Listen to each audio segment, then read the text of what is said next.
ഗവർണറുടെ സുരക്ഷയിൽ നിന്ന് പോലീസിനെ പിൻവലിക്കില്ല. നിലവിൽ ഗവർണർക്ക് വേണ്ടുന്നുള്ള സുരക്ഷ തുടരുമെന്ന് സംസ്ഥാന പോലീസ് മേധാവിക്ക് ആഭ്യന്തര വകുപ്പ് നിർദ്ദേശം നൽകി.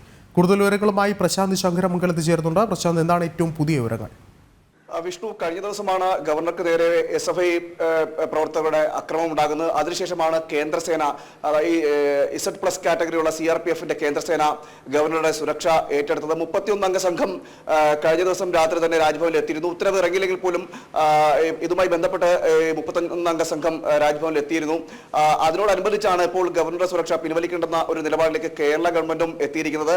അതായത് ഗവർണർക്ക് സുരക്ഷ ഒരുക്കേണ്ടത് കേരള ഗവൺമെന്റിന്റെ ബാധ്യത എന്ന നിലയ്ക്കാണ് ഇപ്പോൾ കേരള പോലീസിനെ പിൻവലിക്കേണ്ട എന്നൊരു തീരുമാനം ഉണ്ടായിരിക്കുന്നത്. ഈ സുരക്ഷ, കേരള പോലീസിന്റെ സുരക്ഷ ഗവർണർക്ക് തുടരും എന്നാണ് ഇപ്പോൾ അറിയാൻ പറ്റുന്നത്. ഇതുമായി ബന്ധപ്പെട്ട നിർദ്ദേശങ്ങളാണ് ഇപ്പോൾ ആഭ്യന്തര വകുപ്പ് പോലീസ് മേധാവിക്ക് കൊടുത്തത് എന്നാണ് മനസ്സിലാക്കാൻ കഴിയുന്നത്.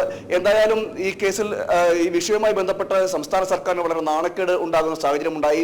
ഈ ഗവർണർക്ക് നേരെ നിരന്തരം ഈ SFIയുടെ ഭാഗത്ത് നിന്ന് അക്രമങ്ങൾ ഉണ്ടാവുന്നു.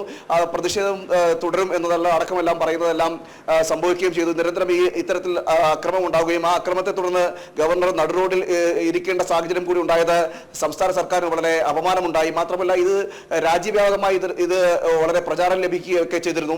അതായത് കേരളത്തിലെ ഗവർണർക്ക് സുരക്ഷ ഇല്ലാത്ത സാഹചര്യമാണുള്ളത് എന്നതടക്കം വ്യാപകമായി പ്രചരിക്കുകയൊക്കെ ചെയ്തു. അതൊക്കെ കേരളത്തിന് തന്നെ നാണക്കേടാകുന്ന സാഹചര്യം കൂടി ഉണ്ടായി. ഇതൊക്കെ കണക്കിലെടുത്തുകൊണ്ടാണ് ഇപ്പോൾ സുരക്ഷ പിൻവലിക്കേണ്ട എന്നത് നിലയിലേക്ക് ഇപ്പോൾ കേരള സർക്കാരും എത്തിയിരിക്കുന്നത്.